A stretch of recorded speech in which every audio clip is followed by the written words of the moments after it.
In this lecture, we are going to do what I think is a lot of students' favorite exercise, how to predict stock returns. We are going to use the LSTM for this, the most powerful RNN unit we've encountered so far.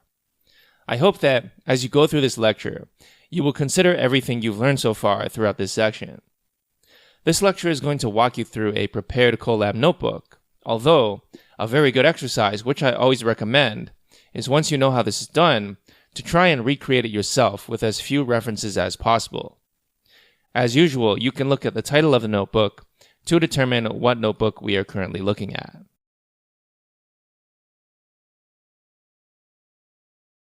First, I want to answer the question, what is the motivation behind this example? Why are we doing it? Well, the answer may surprise you. There are a lot of resources out there that will claim to be able to predict stock prices using LSTMs. Now you must ask yourself, how many of these people have actually tried their techniques in the actual stock market using their own money? I can tell you how many. 0. Unfortunately, the methodology that a lot of these resources take is extremely flawed. You might have even joined a course because you thought it was going to teach you how to predict stock prices using RNNs. I mean, it's understandable if you are a beginner.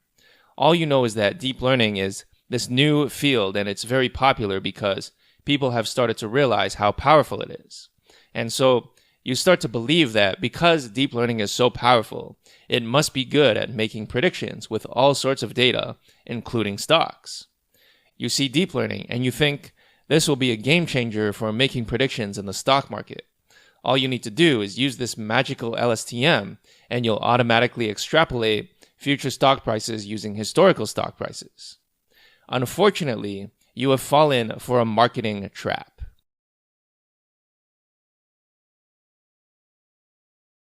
So what this lecture is really about is fixing incorrect thinking, taught to you by all the marketers out there pretending to be data scientists. It's not easy to differentiate between a marketer and a data scientist. I can make a course on deep learning, but so can a marketer.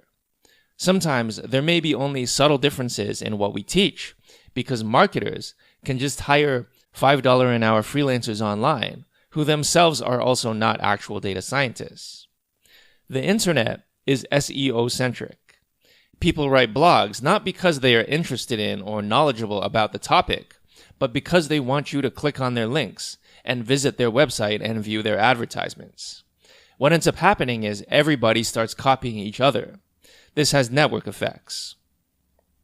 If one guy who has a popular blog ends up writing incorrect code, guess what happens? Everybody who is a marketer or wants to do SEO is going to copy that guy's incorrect code. It's going to spread everywhere on the internet, which, due to SEO, will hide the true answer from you. I've seen this in several places throughout my career already, this example not included. One example of this is with VGG preprocessing, and another example is the formula that Reddit uses in their ranking algorithm. Unfortunately, when people stop thinking for themselves and resort to simply copying others because they are popular, it is easy to make mistakes. So this lecture is all about undoing those mistakes. Now back to the code.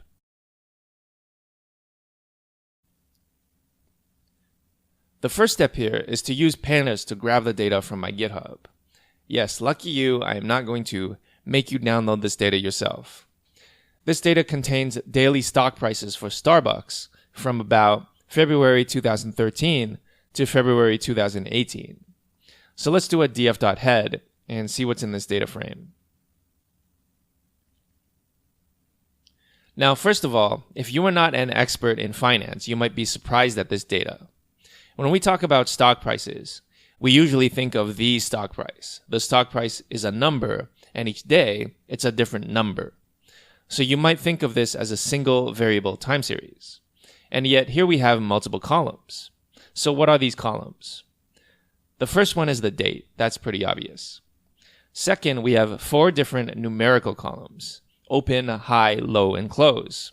Now, all of these are stock prices. So the way the stock market works is it starts early in the morning, and it stays open for the workday, and then it ends. And stock prices are tracked at a very granular rate. So it's not just a daily thing. It's pretty much real time. So at any split second, you can find out the exact stock price. So to put it in simple terms, the open price is the price at the start of the trading day. The close price is the price at the end of the trading day. The high price is the maximum price for that day, and the low price is the minimum price for that day. Finally, the volume column is the number of shares of the stock that were traded that day. If this is new to you, this is probably very confusing. But luckily, we always remember my rule, all data is the same. The machine learning algorithm doesn't really care what these things are, they are just a table of numbers. All we have to do as machine learning students is make sure those numbers are in the right range for the neural network. As you can see, the price values are in the tens, and the volume values are in the millions. So this is an example of where different columns of our data have different scales. In any case, we can see some of the beginning values in 2013 if we do df.head, and we can see some of the ending values in 2018 if we do df.tail. So it ends on February 7th, 2018. All right, so that's nice for you if you've invested in Starbucks. Your stock approximately doubled in the past 5 years. Next, let's begin our work by demonstrating how some resources out there do this the wrong way. By the way, I'm not naming any names, but I know that a lot of you taking this course have encountered a course where they do an example just like this. So we would like a single variable time series to start with, so let's just focus on the closing price. So we're going to do dot values to get this as a NumPy array, and then we are going to reshape it to an n/1 matrix. We need to do this because the next step is to apply the standard scalar from scikit-learn so that our data is standardized. Note that I'm calling the fit function on the first half of the series only. This is because I don't want to include test data in the training pipeline. I call fit transform, however, on the entire dataset. Also note that because we are going to be taking windows of this time series, you would have to do a few calculations to figure out where exactly the boundary between the train set and the test set is. I kind of hand-waved this and said, let's just stop in the middle, which is probably good enough. But it's probably off by a little bit. The mean and variance won't change that much if we add a few values or take away a few values. So once we're done, we flatten the series to get back an n-length vector, since that's what the code we were working with before expects to see. So next we have the same code, which turns our time series into a supervised learning dataset.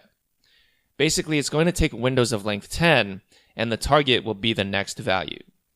So conceptually, this is no different from our sine wave time series. The only difference is the data itself. It is no longer a sine wave, but real data from a real stock. But again, all data is the same. The algorithms we are using don't care about that. The code is still exactly the same.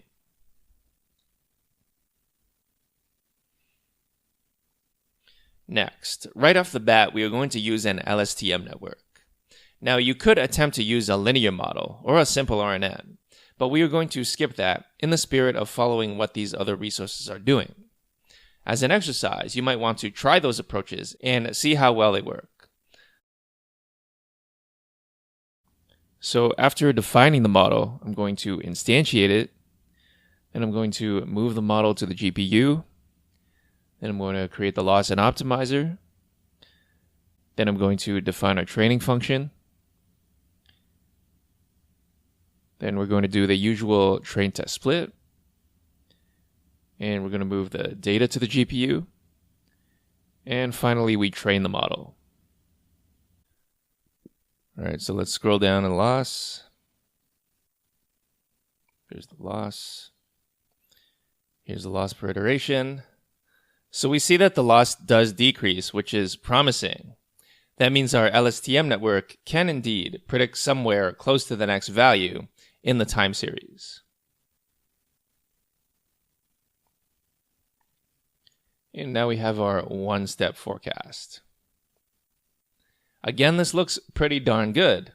If you are just learning deep learning and you encounter something like this, you're probably thinking to yourself, man, I just hit the jackpot. But then you have to ask yourself, there must be other people out there in the world who are experts in deep learning. Are they making millions or billions off this approach? You can ask yourself this question even without knowing deep learning. This is just logical reasoning.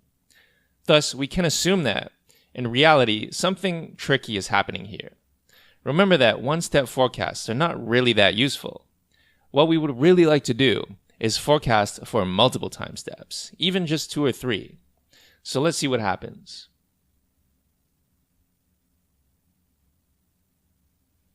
So here's our multi-step forecast. And that's it for the second half of the data set. All right, so now we can see what's happening. When we do a multi-step forecast, all we see is a pretty straight line. What does that mean? It means the model isn't really predicting the next value in the time series. It's just copying the previous value. And that actually makes a lot of sense for a time series.